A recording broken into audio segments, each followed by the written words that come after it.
NEET paper leak का मुद्दा इन दिनों राजनीति का केंद्र बना हुआ है, जहां एक और कॉकरोच जनता पार्टी ने पेपर लीक को लेकर मोदी सरकार के खिलाफ आंदोलन छेड़ दिया है। लगातार शिक्षा मंत्री धर्मेंद्र प्रधान के इस्तीफे की मांग की जा रही है, तो वहीं विपक्षी पार्टियां भी सरकार को घेरने में जुटी हुई है। इसी बीच अब नीट पेपर लीक को लेकर राहुल गांधी ने बड़ा ऐलान कर दिया है। राहुल गांधी इस मुद्दे को लेकर सड़कों पर आगाज करेंगे और इसके लिए राहुल गांधी ने चुना है शिक्षा का हब जाने वाले राजस्थान के कोटा शहर को। बता दें कि राहुल गांधी 17 जून को कोटा पहुंच रहे हैं और वहां से सरकार के खिलाफ एक नया आंदोलन शुरू करने जा रहे हैं।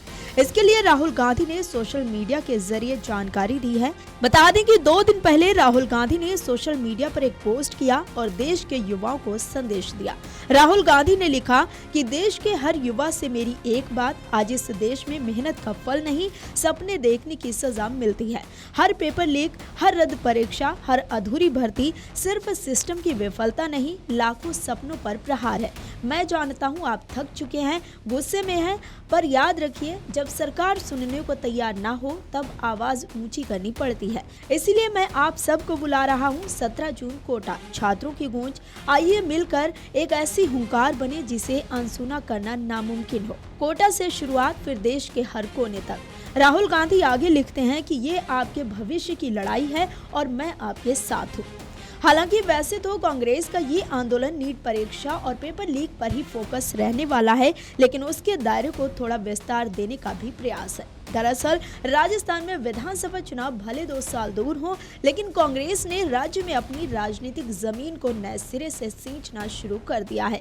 पार्टी अब सिर्फ भजनलाल सरकार की कमियों को उजागर करने तक सीमित नहीं रहना चाहती, बल्कि संगठन को धार देने, युवाओं को साधने और नए सामाजिक समीकरणों के सहारे एक लंबी लड़ाई का आधार तैयार करने में जुटी है। हालांकि कांग्रेस के सामने चुनौती सिर्फ सत्ताधारी भाजपा के मुकाबले की नहीं, बल्कि पार्टी के भीतर मौजूद अलग अलग क्षत्रपों के बीच संतुलन और आपसी समन्वय बनाए रखने की भी है।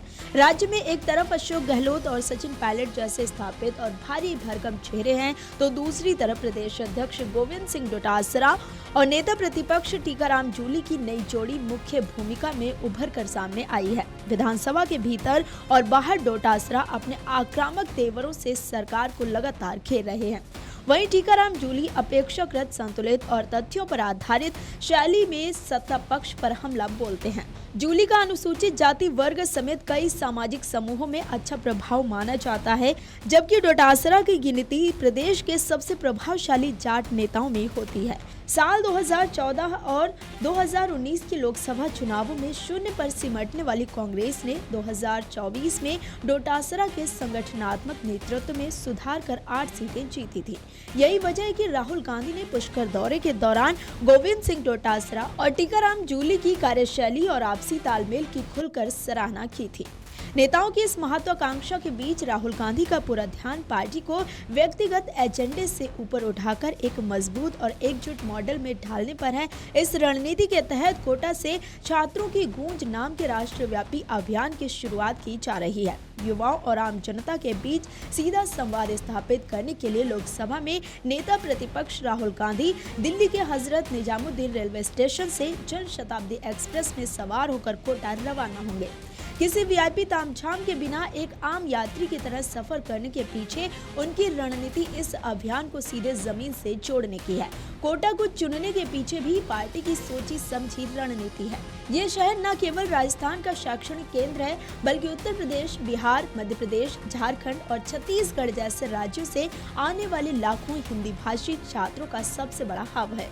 दूसरी तरफ पूर्व मुख्यमंत्री अशोक गहलोत और सचिन पायलट के बीच लंबे समय से चली आ रही सियासी तकरार थमती नजर आ रही है। हालांकि चर्चा है कि सचिन पायलट अब भी आलाकमान से प्रदेश की कमान मिलने की उम्मीद लगाए हैं। जानकारों का मानना है कि पायलट को समय रहते संगठन की जिम्मेदारी मिलती है तो वो स्वाभाविक रूप से मुख्यमंत्री पद के प्रमुख दावेदार के रूप में खुद को स्थापित कर लेंगे। Video desk amarujala.com। अगर आप ये वीडियो YouTube पर देख रहे हैं तो हमारे चैनल को सब्सक्राइब कर बेल आइकन दबाएं और Facebook पर देख रहे हैं तो हमारे पेज को लाइक करें। अगर आप ये वीडियो YouTube पर देख रहे हैं तो हमारे चैनल को सब्सक्राइब कर बेल आइकन दबाएं और Facebook पर देख रहे हैं तो हमारे पेज को लाइक करें।